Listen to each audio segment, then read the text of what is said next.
Welcome back, everyone, to another episode. Today, we are speaking with Kyle, K.W. Wallack. Kyle is the owner of the K.W. Gallery. He is an American contemporary artist and designer. Kyle's work includes various unique and specific styles which have evolved over the years, such as his refined graffiti. And he is also a cancer survivor. So, Kyle, welcome to the show. Thank you so much for having me. I'm excited to be here. Well, folks, we are going to be speaking about from walls to the world. And I love global aspects of everything that we do. Leadership lessons from a refined graffiti artist. But before we get into that topic, Kyle, tell us a little bit about you. So, I come from a sports background. Growing up, I played a lot of sports, never was in art. I come from a small beach town. And then in college, I started a clothing company, which is kind of where my artistic eye came from. I was designing clothes, graphics for t-shirts and stuff. And then, like you said, in 2018, diagnosed with cancer of my parotid gland. Ended up getting two extensive surgeries. After a couple days after my surgery, I found an easel in the garbage of my apartment building in New York, and ended up grabbing that easel, bringing it upstairs, having a buddy bring me some paints, and that's kind of where my journey in art started. And it's amazing journey. Your work is astounding. It's funny how sometimes tragedy or news that could really, really disrupt your world can be a catalyst to another direction Yep. where you can just thrive. And thankfully, I hear that you're over cancer. Yep. You fought it. You beat it, and thank the good Lord for that. As we're talking redirection, right? Two big topics in leadership are influence and vision. Yep. So, how do you see your role as a leader in the art community? And how does your vision influence the work of other artists? That's a great question. I think when it comes to leadership in the art community and vision, I think they go hand in hand. One thing that's really important when you're doing something that you want to have an impact on the world is really sitting down and thinking about what it's going to say to the group of people that you're communicating to. One thing I'm big on when it comes to that is not really having not really being too opinionated, but giving my art and my visuals to the world to be judged and to be looked at in various ways. um Oftentimes I have a meaning for a painting, and someone has a completely different meaning for that painting, and that's something that I truly enjoy. And going forward from that, I think it's also having artists understand the business behind this art world. um as an artist, we're all running, our small businesses, and it's really important not to only dive in on the art and get as well versed within art as you can, but it's also important to take that role, and put your business cap on and kind of be a leader within that world. As you get deeper into the art world, you're gonna have tough conversations. You're gonna have more people working with you, and you kind of have to carry yourself like someone would going into an office every day. Now, art as a pleasure and art as a business are two separate things. And I understand that full well. It's not only great to create these pieces and be so proud of them, but now you got to get these out into the market, right? You got to sell these things. So I completely agree. Now, part of leadership is also communication, and communication often is an art form. And you do art. So let's combine those two things. And art often communicates powerful messages. So, how do you use refined graffiti to lead conversations or inspire change within your community or broader society? Yeah, that's a great question. I think when it comes down to putting the visuals on the canvas, it's just portraying the message that you feel can connect with people. Towards the beginning of this year, I did some political art, which I usually don't do. That was, Joe Biden and Donald Trump. And one thing that I really wanted to portray with that was not be on one side or the other side and just take that for what it was. We had 280 people in their 80s fighting for presidency now before Biden backed out. And that's something that, I just thought was not spoken about enough because of, the two different sides. So when you see that series, I call it Battle at the Nursing Home, and that's kind of a statement that I use. And I was just trying to inform people to take their opinions out of things and kind of just look at this for what it is. We have two older people fighting for presidency in a country that needs to progress. Um, so I think that's one way, is kind of removing the battles that people have and opening up conversation through visuals.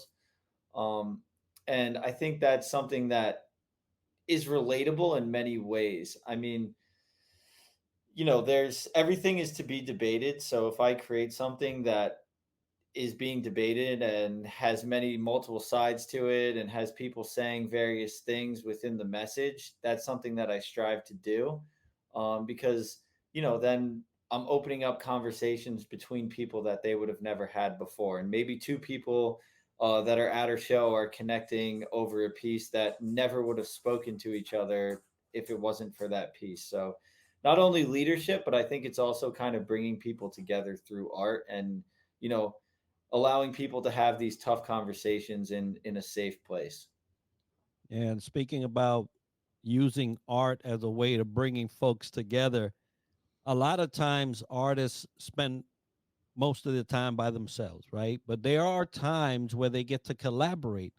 And even for those younger artists coming up, you're talking about, hey, we need some influx of young minds to get us to the future. But sometimes you get the opportunity to mentor in the arts or in business. So, in terms of collaboration and mentorship, in what ways do you mentor or collaborate with emerging artists? And how do you view these relationships in terms of leadership and artistic growth? That's so you do spend a lot of time alone as an artist, which gives you a lot of time to think, and it gives you a lot of time to think about the world around you, think about yourself and how you're portraying your message. And one thing when it comes to mentorship is, I have a lot of mentors that I'm speaking to on a daily basis that are helping me. One being a gentleman in St. Petersburg. His name is Luke Proctor. Amazing auctioneer, art enthusiast. He was in the art industry for a number of years with Park West. And, he's helped me get into a new gallery out here, which, my show will come soon. And he's someone that has mentored me and inspired me, and just, I've been to the school of Luke, and he's kind of showed me the way on how artists that inspire me, like Picasso and like Dali and like the artists before me, how they got to where they were, how their message was received. So not only do I think it's important to mentor people, but it is important to have mentors. When it comes to mentorship, I don't consider myself like just a mentor towards various artists, but more of a conversationalist. Um, One of my buddies, Ryan Courtney, is a really great graphic designer, and we're constantly bouncing ideas back and forth. Where he'll design something, send it my way, I'll kind of pick it apart, give him my thoughts, and then he'll send it back and he'll give me what he thinks. And then that's vice versa. So I think within the art community, mentorship is kind of a place where, you want to really be open and listen to the people that are giving you criticism, because that's something that you need as an artist. But also, you need to be able to take criticism, because, there are going to be times where the people that are coming to you to show you their work, where they're also going to be giving you criticism. So I think, that's something that's really important within this space.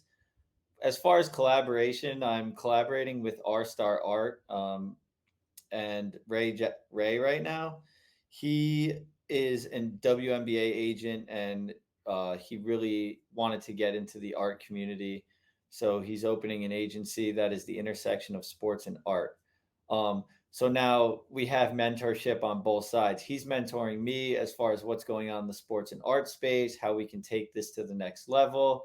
And I'm mentoring him kind of on like what goes on in the art industry, and how deals are made and all that kind of stuff. So that's been a really cool collaboration, because it allows me to make art in a space that I'm passionate about, being sports. It also gives me the inside scoop kind of on like how agents and how the professional basketball world works. And then it gives him and the inside scoop on kind of how the art industry works. And it's been a really solid collaboration. And I love that you're able to cross pollinate some different sectors of business and life towards one goal. And, you mentioned some of that feedback, right? Some of that feedback that you get in mentorship could sometimes feel like it's volatile, right? It's challenging. You are not one that has been lacking in challenges, right? You have overcome cancer. So, how has that experience influenced your art and leadership in the art community? And how do you use your journey to inspire others through your work? I think that I wouldn't be where I am today without that struggle. And I think for the duration of my life that it'll be the most important moments in my life. It's kind of the moment where everything shifted. So, I hope to inspire people that are going through hard times or are nervous to start something that they've always wanted to start those things and take the leap of faith, whether they're going through a traumatic experience and they just need a life change, or they've just been thinking about something for a long time.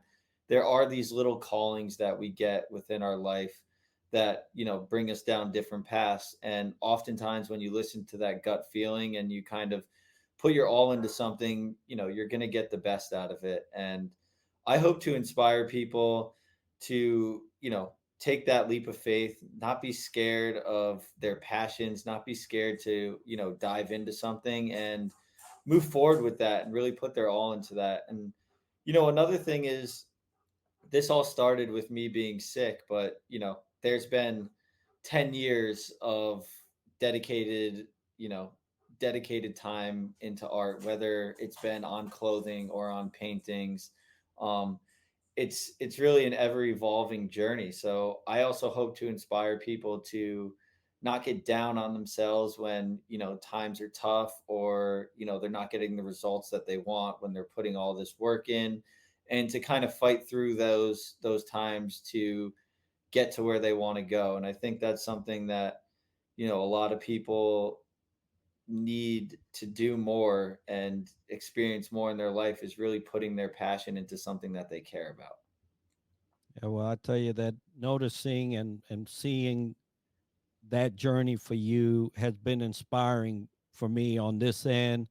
Looking at your artwork and how you've branched out to touch different sectors of life is also inspiring, which are all adding up to your legacy. Once we are all expired here Yeah. on this earth, all that's left is the legacy that we leave. And so, talking about legacy and impact, you've said here for a period of time to create something that will last forever. So, how does this philosophy guide your approach to art? And in what ways do you see your work leaving a lasting impact on the world? Yeah. Yeah, that's a quote that I came up with spending so much time alone in the studio and studying the artists that have came before me, studying the artists that have, paved the way and been trailblazers and, done everything that I hope to do in my career. When you're hit with something like cancer at a young age, right when you graduate college, your whole world gets flipped upside down.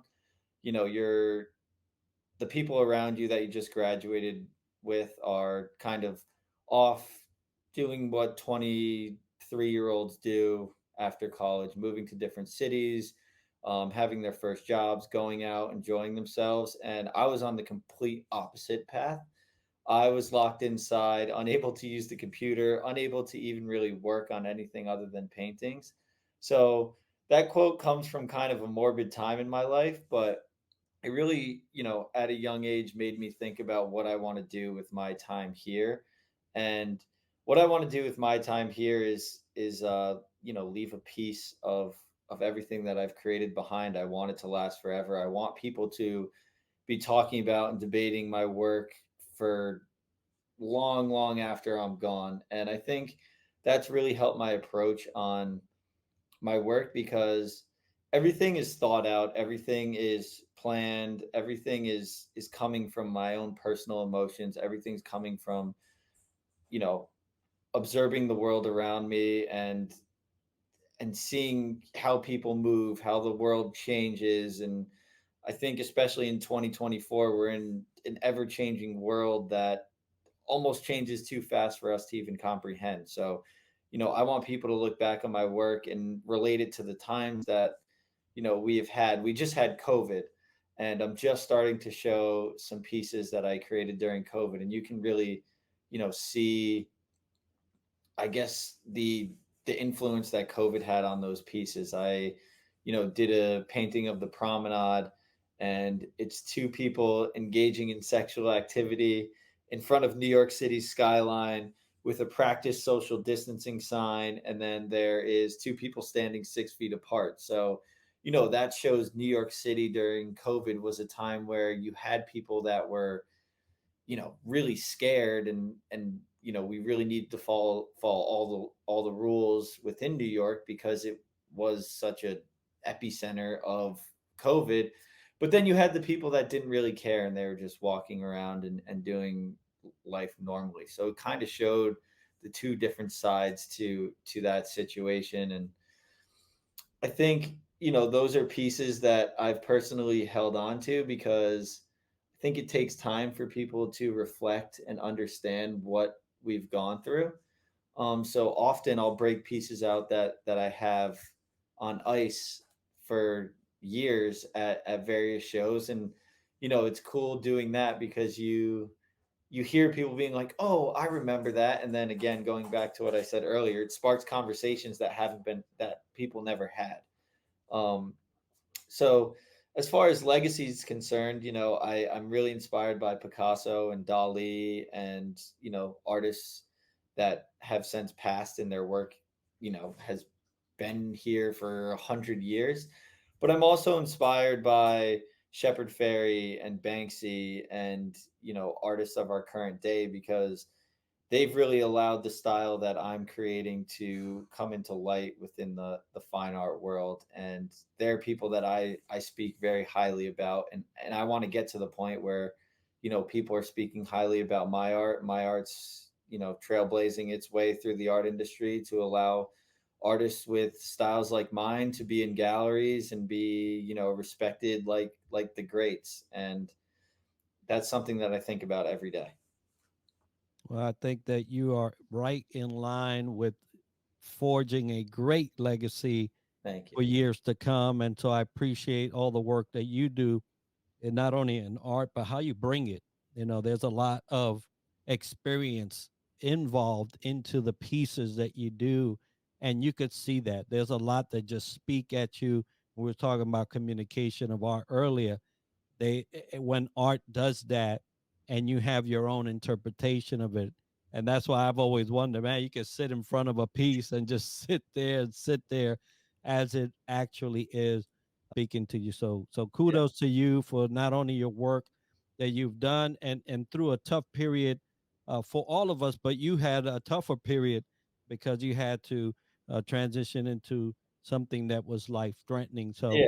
And I think as you get like the older I get, I turned 30 this year, the more I can actually think about and understand my emotions, which I think correlates to the art I've been making lately. I think the art that I've been making in the last year has, really had that emotion in it. And I'm just honing in on being able to speak my mind more.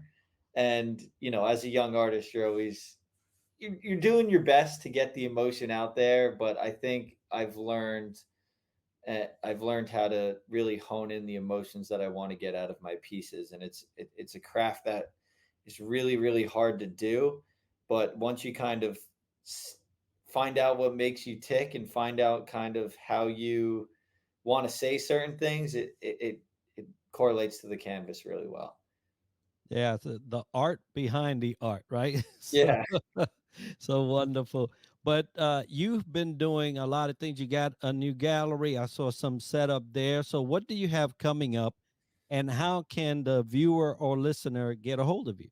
Yeah. So we have a wild year coming up this year. I just did a virtual gallery with R Star Art that speaks about the WNBA and kind of how the WNBA got to the point that it is. You can find that on R Star Art.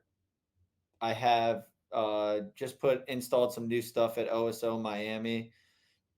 Oso is a great studio space in Miami, and I am really thankful that they took some oil paintings and also some of my character work and some of my graffiti work, so you can see a nice array of work out there. I have a show coming up in Tampa within the next couple months. I'm signing to a new gallery out here, so I'll announce that in the next upcoming weeks. We're also going to do a show in St. Petersburg sometime in October, and then we should be in New York in September. So those are kind of the next couple months. You can find me on Instagram. It's KW period Refined Graffiti. LinkedIn is Kyle Wallack. I love LinkedIn. I think more artists need to use LinkedIn. And then my website is thekwgallery.com, where you can see my work dating all the way back to like 2018. Well, I'll tell you that we will have all of those linked into the show notes and videos so everybody can get a hold of your work and what you're doing. KW, thank you, brother, for taking this time to spend with me and educate folks on your work. And I hope that the listeners and viewers go to those links and support KW as he is making his legacy stamp on the world and here future to come.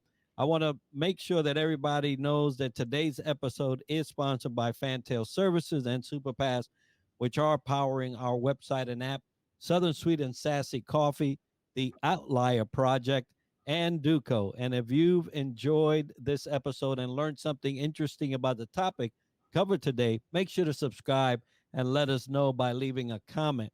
And we're always looking for new ideas and guests that we can add to our show. So if you know someone or have a topic that you would like featured on the podcast or want to sponsor our show, we love to hear about it by emailing us at triadleadershipsolutions@gmail.com. And this podcast is brought to you by StreamYard, a browser based tool that lets you stream to any platform and record podcasts in studio quality. And we're using it to record our show. Be sure to tune in next week for another episode where we dissect leadership from another angle. And as we like to end the show, success to you. Thank you so much for having me. I really appreciate it.